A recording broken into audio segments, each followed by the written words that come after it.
Vamos então iniciar o nosso Cabalá do Sermão da Montanha, ou seja, o Sermão do Monte à luz da Cabalá. Nós vamos trabalhar as 7 bem-aventuranças conhecidas pelas escolas cristãs das suas diversas vertentes, porque a Cabalá ela vem trazer uma amplidão, uma expansão da nossa consciência e nos fazendo rever ou revisitar ou ressignificar os textos, mas não é uma revisitação ou uma reforma, é a essência, é uma extração das lições conhecidas nas diversas fontes filosófico-religiosas que vão nos dar, pela Cabalá, um cabedal dessa essência para que cada um de nós, de acordo com a sua caminhada, no seu caminho, com as suas escolas mais identificáveis, mais aderentes, mais preferíveis, porque o mais importante é o ser humano bondoso, justo, caminhando reto com Hashem, com Deus, com a consciência divina. E aí a gente vai trabalhar e vai ver que dentro da palavra, do Divrei Torá, da palavra de ensino do Mestre Jesus, Rav Yoshua, Rav Mestre Yoshua, Jesus, ou Yesh, no hebraico, existem uma série de interpretações a respeito do nome. Aqui a gente vai se focar nos seus grandes ensinamentos, como o próprio Mahatma Gandhi já dizia que se a humanidade perdesse toda a literatura no mundo, se ficasse apenas com o Sermão da Montanha, a humanidade não estaria perdida. Claro, a vivência desses ensinamentos são convergentes, profundamente cabalistas. A gente vai para a primeira bem-aventurança, segundo as fontes cristãs, tem em Lucas e em Mateus. A gente vai utilizar, digamos assim, o viés principal segundo Mateus, mas é a mesma substância do foco ou do tema que a gente vai abordar. Primeira bem-aventurança, bem-aventurados os pobres de espírito. E aí continua, porque todos eles vão herdar o reino de Deus, o reino dos céus, Malchut HaShamayim, pobres de espírito. O primeiro ponto que a Cabalá preconiza para aquele que vai começar a iniciar os estudos da Cabalá é a retirada do orgulho que é Gavá. O pobre de espírito, para começar a se tornar um ser feliz, Ashrei, não é à toa que no devocional israelita se faz a prática do devocional, 2 vezes ao dia, Ashrei Yoshev Bioterra, etc. Ou seja, bem-aventurado aquele que é pobre de espírito, pobre do espírito de orgulho, da gavá. E aí, ou seja, vai se empobrecendo com orgulho, vai retirando de si o orgulho. Esse é o primeiro ponto, o primeiro nível que a gente deve procurar fazer. E realmente, pela Cabalá, a letra Gimel é a única letra que não está nos 72 nomes divinos, que advém do desdobramento do tetagrama divino, do amor divino.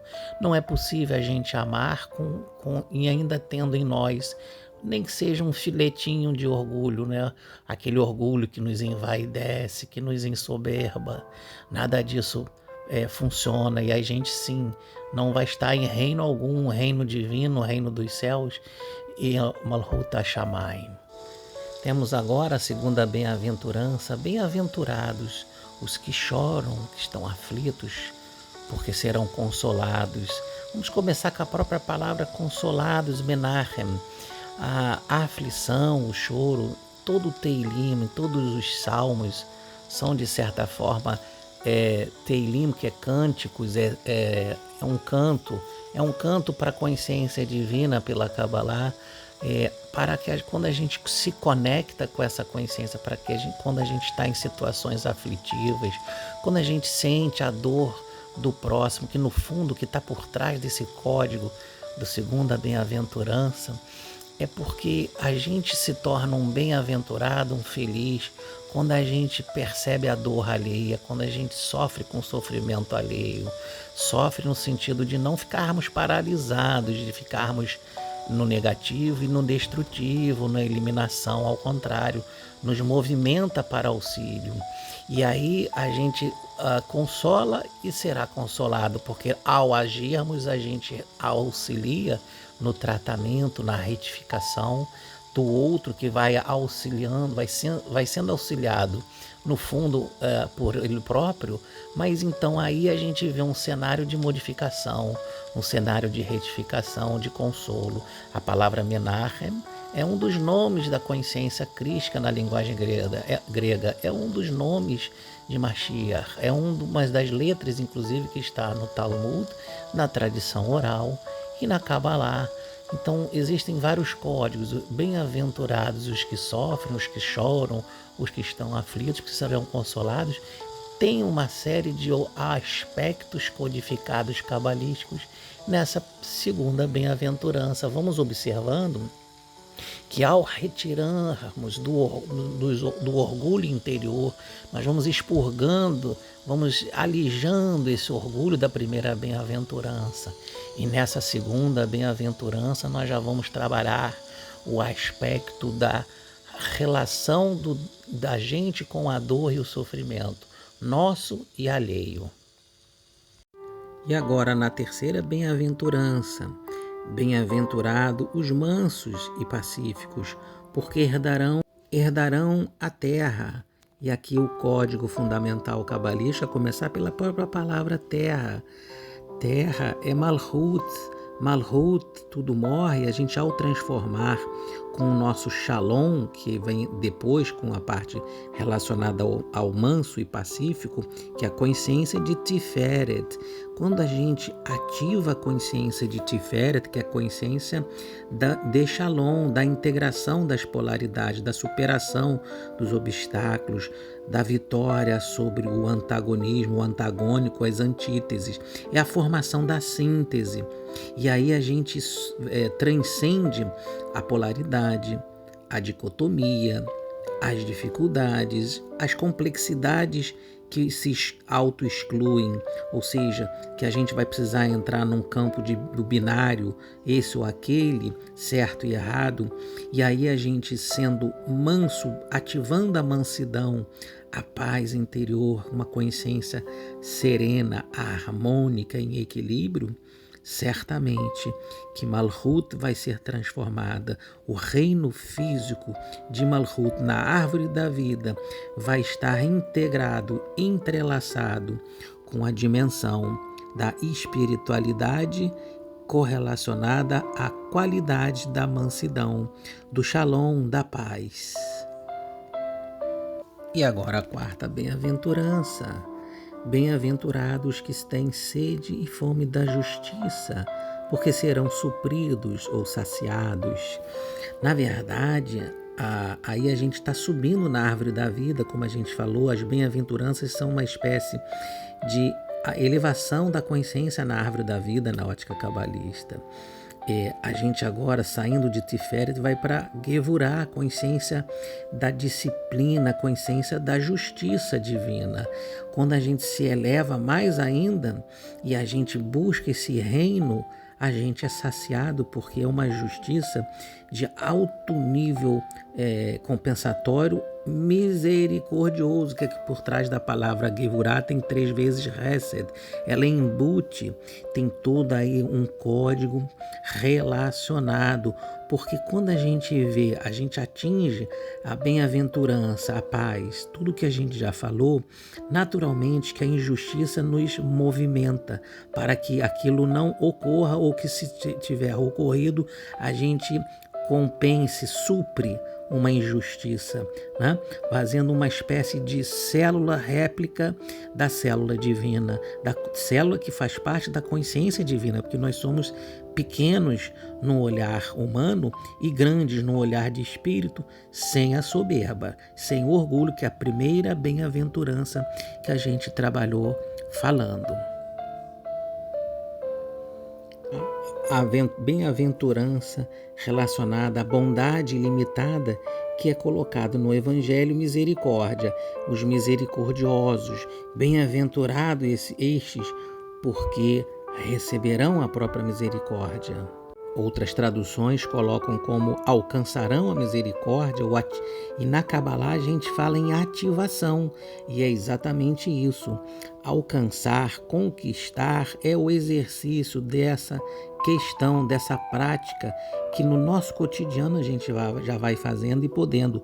O processo do perdão, a gente tem todo um trabalho, já uma Cabalá relacionada à misericórdia, ao perdão das 3 fases. E agora na próxima bem-aventurança, mas fazendo a ligação com a misericórdia, lembramos que Moisés subiu no Har Sinai, daí o título Sermão do Monte, Divrei Ahar, Sermão do Monte, que ele foi na sua subida para pedir perdão, para ativar a misericórdia diante de um povo rebelde, desequilibrado. É uma alusão a todas as nossas emoções, pensamentos, que são o povo que está dentro de nós e que a gente precisa administrar. Nessa ligação da misericórdia de Moshe Rabbeinu, de Moisés, o nosso mestre, fazendo a ligação com a Cabalá de Yoshua, de Rav Yoshua, do mestre Jesus, na chamada bem-aventuranças, a gente vai ter uma beleza de uma revelação correlacionada com essa subida e volta da recepção das 2ª tábuas da lei, na 3ª vez que ele sobe, porque ele aprendeu com os atributos da misericórdia, assim consta no Midrash, que também é um viés cabalista. E a partir desse processo é que há a purificação, o tikkun, no concerto, para a purificação do povo, purificação dos nossos sentimentos, o povo que é representado a alusão à nossa emoção, porque essa é a próxima bem-aventurança, diz assim: bem-aventurados aqueles que têm o puro coração, ou simples de coração, a pureza, né? A simplicidade, porque aí verão a Deus. Essa é a visão que diz na Torá de que Moisés viu Deus face a face, panim be panim. Na verdade, esse é o código que está por trás. A pureza de coração, coração é a alma é a árvore da vida, é a família de tudo que existe dentro de nós que a gente precisa ativar, iluminar, acender as luzes das sefirot, da nossa menorá, né, que são os candelabros de 7, com o chamas, com o central, está ligada à coluna do centro, da árvore da vida, das 3 colunas, e as outras 3 é o Halama Atziluta, o mundo da emanação divina, que são os níveis superiores. Lembrar que a gente, né, falou das bem-aventuranças, correlacionando as sefirot, as dimensões da árvore da vida. São as bem-aventuranças que, a partir da fala de Divrei, da palavra do Mestre Jesus, com a Cabalá, a gente tem uma ideia melhor do processo que a gente precisa fazer dentro de nós, independente das nossas escolas escolhidas, das vertentes filosófico-religiosas, como a gente começou a falar, da identificação dessa ou daquela. Isso que é o mais importante, por isso que Gandhi, que foi um hindu, né, veio do brahmanismo, de uma outra escola. Esse é o fundamento para que o planeta possa ficar melhor, a gente mudar de paradigma. E agora, para a gente finalizar, né, 7, a gente se desdobra em 8, 9, depois as bem-aventuranças. Bem-aventurados aqueles, né, que sofrerão devido à perseguição, à justiça, uma justiça desvirtuada, né, uma justiça humana, e que vão herdar o reino dos céus. Aqui é um jogo de palavras que no português, no hebraico fica melhor, na parte cabalista, quando termina a porção da Torá, se diz Hazak, Hazak, Venit Hazek, força, força e mais força. Aqui a força não é a força física, aqui não é o julgar e o ajuizar físico humano, de uma etiqueta, de um verniz social, de uma ética superficial e variada, mas uma ética essencial cósmica, um fundamento de vida, de correlação direta com a espiritualidade. E aí a gente vai como que, entre aspas, se isolando e literal e metaforicamente, porque o planeta ainda está uma turba vibratória, e isso vai naturalmente a não haver uma aproximação de seres vibratórios de teor, vamos dizer assim, mais baixo nesse sentido. Por isso que é muito importante o fechamento dessas bem-aventuranças, mas tem a complementação, porque é um verdadeiro. São dores, né, que geram sofrimentos na linguagem em português, mas a gente tem que a força, quando termina uma porção, quando termina um projeto, quando termina um projeto de encarnação, quando termina um projeto de vida, um projeto A, B ou C, e vamos dando continuidade. A gente vai agora finalizar com as bem-aventuranças, fazendo o encerramento do que está escrito, né, no texto evangélico, com a visão cabalista. E aquele que segue o devocional israelita ou hindu, ou seja qual for, não importa. O importante é que essas bem-aventuranças sejam irradiadas, interiorizadas e exteriorizadas nessa integração e nesse processo bionívoco, de lá para cá e de cá para lá. Ou seja, a gente vê no outro, a gente segue uma referência positiva nesse sentido, numa bem-aventurança ou na outra, fundamental para todos nós.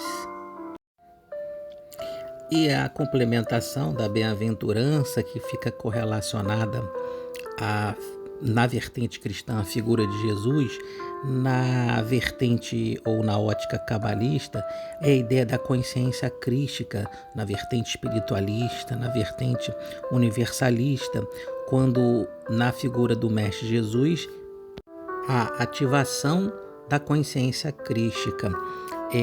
A personalidade aqui não é importante, como na figura hindu de Krishna, que está ligada à cristificação numa linguagem grega, ou do estado de Mashiach na linguagem cabalista.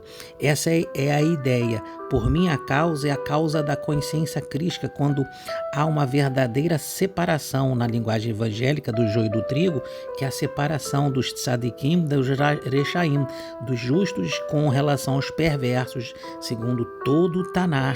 Não é à toa que no final vai terminar a bem-aventurança como os profetas foram perseguidos, porque mesmo os reis de Israel, nem todos, e infelizmente em sua grande, vamos dizer assim, totalidade, não havia essa ativação dessas bem-aventuranças, porque lá os profetas ativavam as bem-aventuranças num outro aspecto, num outro formato, para a época, para a sua cultura, dentre outros. E assim a gente pode e deve percorrer nossos caminhos com essas bem-aventuranças dentro do nosso contexto, da nossa linguagem, dos nossos conceitos, das nossas práticas. E a essência é a mesma, é verdadeiramente a mesma. A Kabbalah tem preconizado isso, e infelizmente às vezes há um ser com uma limitação colocada como uma espécie de mágica, entre outros. Para finalizar, a gente tem também um complemento no Evangelho, principalmente a ideia do sal, né? O sal insípido, que se ele aí termina a parte evangélica, que se ele se joga para os homens pisarem, quando o sal não tem sabor. No fundo, o sal é representado pelo recurso material, e a insipidez, o lado que não tem sabor, é o saber, porque o saber precisa ser saboreado, vivenciado. Então alguém que é muito rico materialmente, vem a parábola do Lázaro e do rico na visão evangélica, assim como na hindu e outras, na Umbanda e todas as escolas, a ideia da pobreza e da riqueza, né, material. Aqui a espiritualidade é prevalecente, ou seja, o sal que não tem saber, não tem sabor. Saber, Hormá, é a dimensão mais elevada. Mais elevada antes, é claro, da expressão Keter, que é a expressão da própria divindade. É a sabedoria que é vivenciada, que é vivificada, que é a meditação cabalista. Aí tem uma convergência com ela, que ativa e ilumina as nossas sefirotas, nossas dimensões internas. Nós vamos estar plenificados, ashrei, bem-aventurados, felizes conosco mesmo. Essa é a ideia da bem-aventurança à luz da Kabbalah.